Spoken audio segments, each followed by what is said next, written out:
लख लख शुक्राना, अनंतम शुक्राना। गुरुजी जैसे आंटी ने कहा सबको हाथ दे के बचाते हैं। प्रॉब्लम्स तो आती है संगत जी जीवन में, पर वो जब गुरुजी आ जाते हैं हमारी लाइफ में तो प्रॉब्लम्स पता नहीं कहाँ चली जाती हैं, छूमंतर हो जाती हैं। और आती हैं, दुख आता है, ऐसा नहीं है दुख नहीं आएगा, क्योंकि दुख सुख तो आएंगे ही जीवन में, पर आके कब चला जाता है जब हमारे पास खुशियाँ आती हैं, ब्लेसिंग्स आती हैं, तो हम वो दुख भी भूल ही जाते हैं कि ऐसा क्या हुआ था। जितना मर्जी हमारे पे कष्ट आया हो, कईयों के तो घर बार ही खत्म हो जाते हैं, कईयों के तो सब उजड़ जाता है, घर में आग लग जाती है, कई बारी किसी के सब कारोबार चौपट हो जाता है। तो जब सब ठीक हो जाता है वो सब भूल जाता है दुख अपने। तो गुरुजी महाराज तो है ही ऐसे, इतने प्यारे से हैं वो कि सबको ही ब्लेस करते हैं, चाहे कोई उन्हें मानता है या नहीं भी मानता, कोई थोड़ा मानता है, कोई ज़्यादा मानता है। ऐसा नहीं है कि कोई बहुत ज़्यादा पूजा पाठ करेगा, सिमरन करेगा तो गुरुजी उसकी हर इच्छा को पूरा करेंगे, ऐसा कुछ नहीं है। गुरुजी अपने समय आने पे ही सब कुछ देते हैं।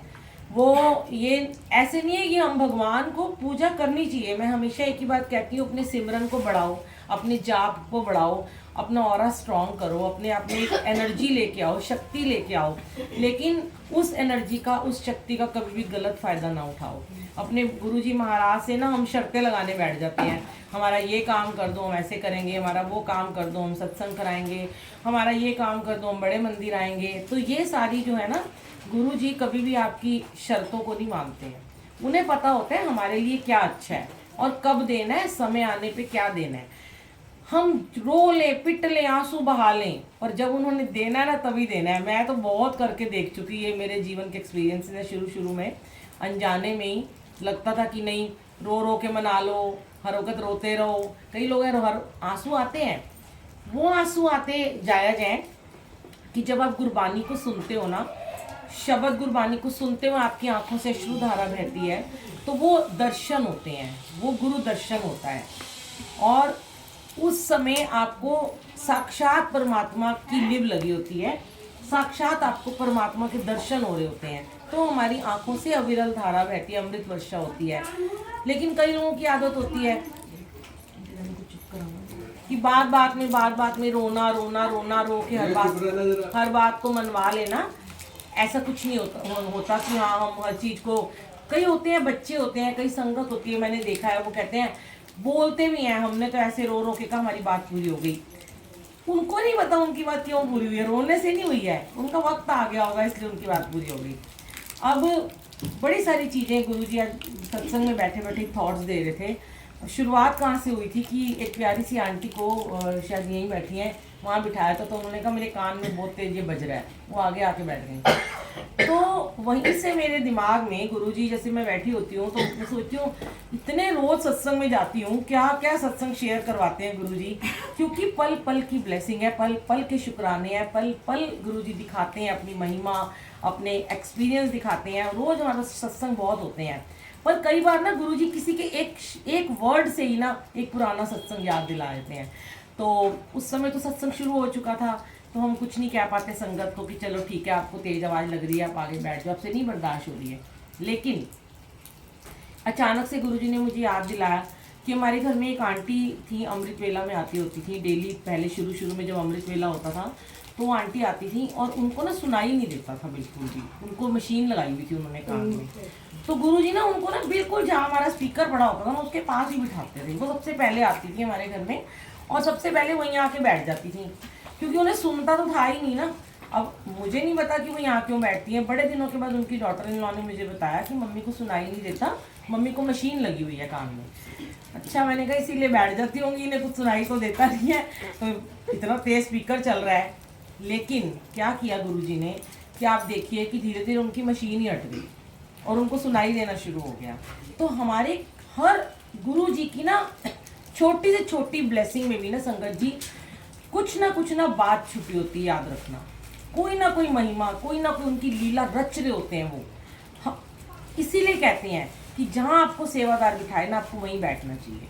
अब अंदर यहाँ जगह बाहर भर गई, हम कहते हैं अंदर जाके बैठ जाओ, सबको यही रहता है हम आगे बैठे, हम गुरुजी का दरबार देखें, अंदर हमें गुरुजी नहीं दिख रहे। ऐसा कुछ नहीं है, गुरुजी तो साक्षात हर कोने कोने में। जब घर के अंदर फ्रेग्रेंस आ रही है, बाहर से ही फूल लगने शुरू हो गए, जब आपको सत्संग का बुलावा आ चुका, आपको इनवाइट आ गया, मैसेज आ गया, समझ लो गुरुजी आ गए हैं।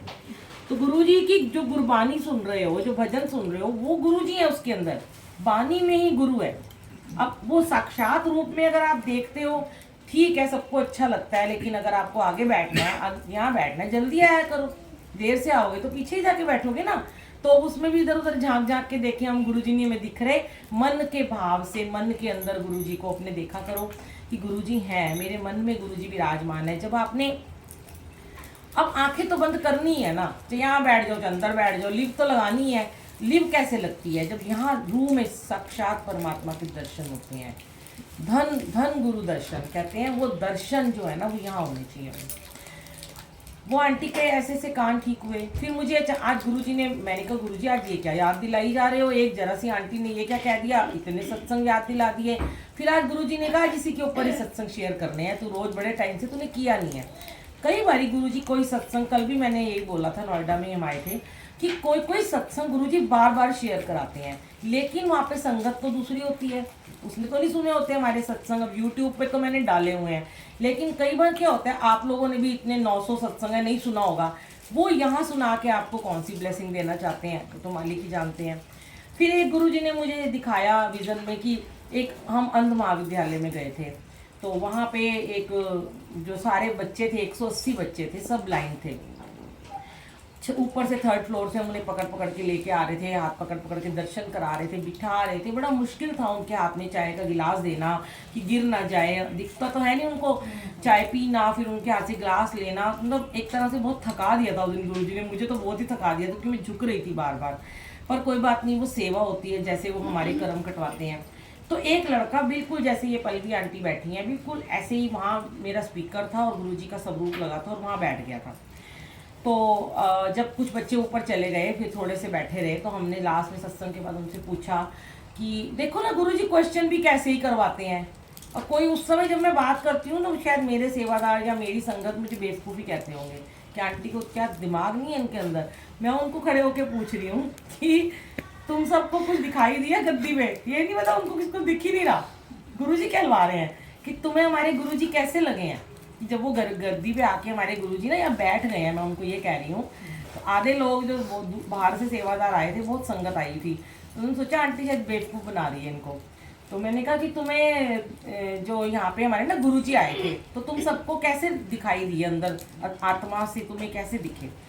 तो वही लड़का जो आगे बैठा था वो खड़ा हो गया, कहता है मैं बताता हूँ। मैंने कहा बोलो। तो कहता है कि आंटी मुझे नहीं पता आप कौन है, और मुझे नहीं पता आप कहाँ से आए हैं, क्या हो रहा है यहाँ पे, गुरुजी कौन है, मैंने तो देखा भी नहीं कब आए कब बैठ गए, जो आपने भजन चलाए थे। वो कहता है, मतलब वो बीएड की तैयारी कर रहा था वो लड़का, पता नहीं बीए बीकॉम की। वो कहता है कि मैं ना कभी भी ना इतने शोर में नहीं बैठ सकता, मैं कभी भी कोई भजन कोई गाना सुन ही नहीं सकता इतनी तेज आवाज़ में, मुझे बड़ा स्लो म्यूज़िक पसंद है। पर जब मैं यहाँ पे आके बैठा, तो जब मेरे कान के अंदर बिल्कुल म्यूज़िक बज रहा था, तो मुझे लग रहा था कि मैं उठ के यहाँ से भाग जाऊँ। मैंने बड़ी बार कोशिश करी, पानी जल पिया, चाय पी, मुझे लगा मैं उठने लगता था, तो जैसे ना कोई मेरा हाथ पकड़ के ना मुझे बिठा लेता था, शक्ति थी कोई, वो मुझे कहते थे तो ये उठेगा नहीं यहाँ से। कहता ये 2 घंटे मैंने ये पूरे भजन सुने, मेरे कान फटते रहे, और मैंने कहा आपको गुरुजी के दर्शन हुए, आपको कैसा लगा, हमारे गुरुजी कैसे दिखते हैं? तो उस बच्चे ने देखो क्या जवाब दिया, और सच में वही जवाब दिया जो हमारे गुरुजी हैं। उसने कहा मैंने तो देखा नहीं, मैं तो बचपन से ब्लाइंड हूँ, पर मुझे ना मेरी आंखों के सामने एक दिव्य लाइट नजर आ रही थी, एक बत्ती जल रही थी, लाइट थी वो। और देखो गुरुजी के बारे में कहते हैं, गुरुजी एक लाइट थे, लाइट में से आए लाइट में ही चले गए, जोत में आए जोत में ही विराजमान हो गए। तो उसको वो अंधे बच्चे को जोत लाइट दिखाई दे रही है।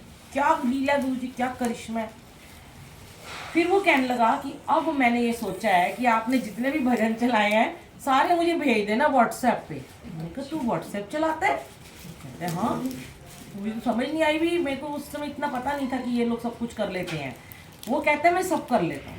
फिर कहता है चलो आप ना मुझे वॉइस उनकी भेज देना, जैसे भी था। उसने, बहुत पुरानी बात है, कैसे उसको ब्लेस किया, उसके मन से थॉट भी निकाल दिया कि तेज आवाज़ से कुछ नहीं होता, तेरे को कोई प्रॉब्लम नहीं होगी। ये तेज आवाज़ वाला तो मुझे बड़ी बार हुआ। एक बार पता नहीं हम कहाँ गए थे, नोएडा या गुड़गांव गए, वहाँ पे एक बूढ़ी सी आंटी बैठी हुई थी, बहुत बड़ा कमरा था, और उधर शिव अंकल भी आए हुए थे, तो उधर दरबार इधर था और वो आंटी को उस कोने में बिठाया था और स्पीकर बड़ी दूर था।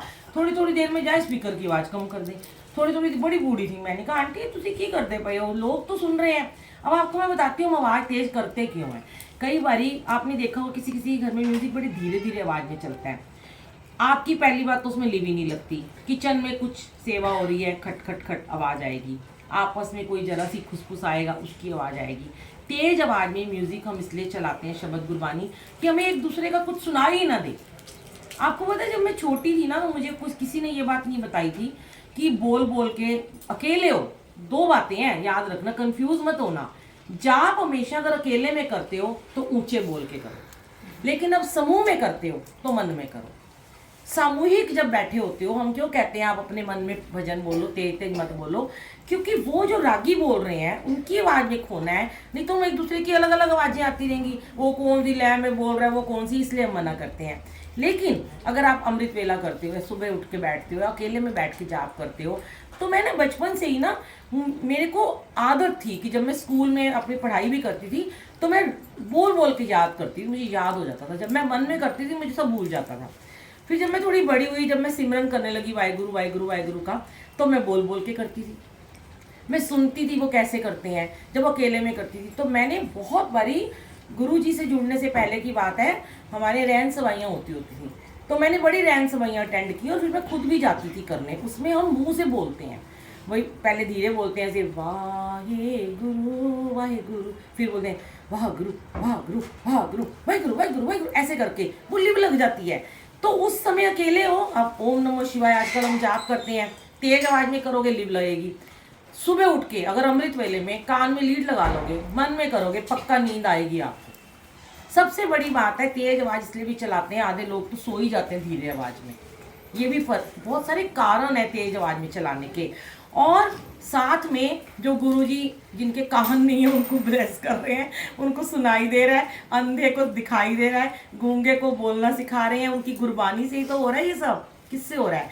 फिर उन आंटी को मैंने बोला तो आंटी ना, मैं कहा आंटी तुझे आवाज़ ना होली करो, और भी तो लोग बैठे हैं। कह रही मेरे कान फट जाएंगे, ऐसे करके चिल्लाने लगी जोर से, बहुत बुजुर्ग थी, मेरे पे बहुत चिल्लाई, मेरे कान फट जाएंगे, तेरे को पता नहीं है मैं बीमार हो जाऊंगी, मेरे को ये हो जाएगा। मैं कहा आंटी आज ना आपको ना कुछ भी नहीं होगा, आज आप मेरे कहने पे ना आप ये गुरबानी सुन लो। उसने देखा ये भी जिद्दड़ है, मानने की तो है नहीं, वो बेचारी को चुपचाप बैठना ही पड़ गया। एंड में जब सारा सत्संग खत्म हो गया तो उन्होंने मुझे क्या बोला, उठ के उन्होंने कहा मैं अपना सत्संग शेयर करना चाहती हूँ। मैंने कहा हाँ करो। कहती कि आनंद आ गया, इतने आनंद आ गया। मैं कहती उसके बार बार आवाज़ होली कर दे वैसी, कहते बड़ी बेवकूफ़ हैगी सी, मैं आवाज़ होली कर रही सी, इन्ना आनंद तो मैंने जिंदगी च कभी नहीं आया, मेरे कान भी नहीं दर्द करते हुए। हम इतना हंसे, गुरु जी हंसाते भी हैं, रुलाते भी हैं, ब्लेसिंग भी देते हैं, तो किस किस को कैसे तारते हैं, कहाँ वो रहती कहाँ मैं रहती, मुझे वहाँ सेवा में भेजा, उसके थॉट्स क्लियर करने के लिए। जब हम सत्संग शेयर करते हैं ना तो बड़े सारे लोगों के थॉट्स क्लियर होते हैं, ये पक्की बात है। सत्संग का मतलब यही होता है कि मन में जो उमड़ गुमड़ भाव उल्टे पुल्टे आ रहे हैं उनके आंसर तो मिलते ही हैं ना, तो ये चीज़ें होती हैं। इसलिए सत्संग में जाते हो, कोई भी सत्संग सुनाए, मैं तो इस तरह के सत्संग अब कम सुनवाते हैं गुरुजी मुझसे, क्योंकि मैं डाल चुकी हूँ बहुत सारे अपने यूट्यूब पे कि मेरा ये बीमारी ठीक करी थी, मेरी बच्चों की करी, मेरी संगत की करी, उसका कैंसर किया, उसका डाल, सब कुछ है उसमें। लेकिन जो डे बाय डे एक्सपीरियंस होता है ना, उसी समय का जो होता है वो गुरुजी जरूर शेयर कराते हैं, क्योंकि उसके बाद फिर मैं भूल जाती हूँ वो वाला, मुझे उस समय उसको शेयर करना जरूरी होता है।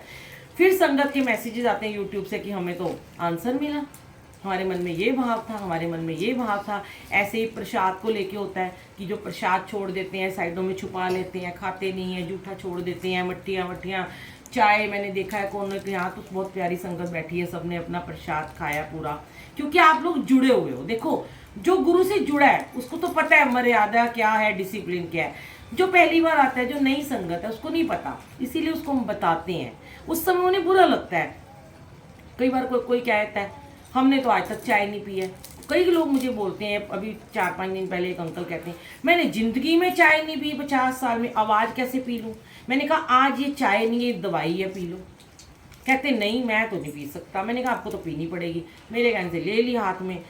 हाँ वो किन्नर के आज सत्संग किया था, किन्नर समाज किया, तब की बात है। वो किन्नर ही थे, वो बाकी तो सब पी रहे थे। उन्होंने अपना समोसा भी उठा के साइड में आलू निकाल दिए। अब वो चाय पे मेरी नज़र थी, पर वो उन्होंने चाय छुपा के छोड़ ही दी। देखो, आपको नहीं पता होता कि आप इस समय कौन सी ब्लेसिंग छोड़ के यहाँ पे जा रहे हो। इसीलिए कहते हैं यहाँ की एक एक बूंद जो है ना, पानी हो, जल हो, चाय हो, प्रसाद हो, अमृत बन जाती है। कई बार हमसे भी नहीं खाया जाता, पहले इतना खा लेते हैं, बाद में कई बार देखते हैं कोई कुलचे छोले इतना हैवी हो जाते हैं अंदर, ऐसे हम कहते हैं थोड़ा दे दो, चलो उतना दे दो जितना हम खा पाएँ। ये नहीं कि हम भर भर के प्लेटें दे रहे हैं, वो भी गलत है। क्योंकि आजकल सब कोई डाइटिंग करते हैं। अभी आंटी ने आते ही कहा हम डाइटिंग करते हैं, मैंने कहा सब, इन्होंने कहा हम सब डाइटिंग करते हैं, हम भी करते हैं। थोड़ा थोड़ा खा लो, लेकिन लो उतना जितना आप ख़त्म कर सको। बचा के घर नहीं लेके जाना होता इस प्रसाद को कि घर वाले सबके मुंह लग जाएगा, कोई फ़ायदा नहीं है। वो तो एक आप रोटी लेके जा रहे हो, वो दवाई नहीं है। यहाँ खाओगे दवाई है।